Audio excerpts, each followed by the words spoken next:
Most goals do not fall apart because people are lazy. Most goals fall apart because people never clearly define the target in the first place. People say, I want to grow. I want to get better. I want to succeed. Those ideas sound positive, but they are still vague, and vague goals rarely create consistent action.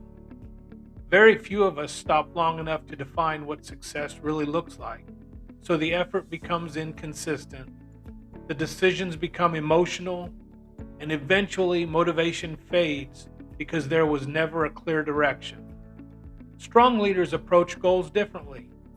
First, they get clear about the outcome. Then they identify what needs to change in their thinking, habits, or routines. Instead of relying on motivation, they build consistent daily actions, and they understand every meaningful goal requires some level of sacrifice. Because vague goals create hesitation, clear goals create movement. If your goals keep falling apart, the issue might not be effort. The issue might be clarity. What area of your life needs more clarity right now? Thanks for stopping by Steve's Corner office and spending a few minutes with me today. Leave your thoughts in the comments below.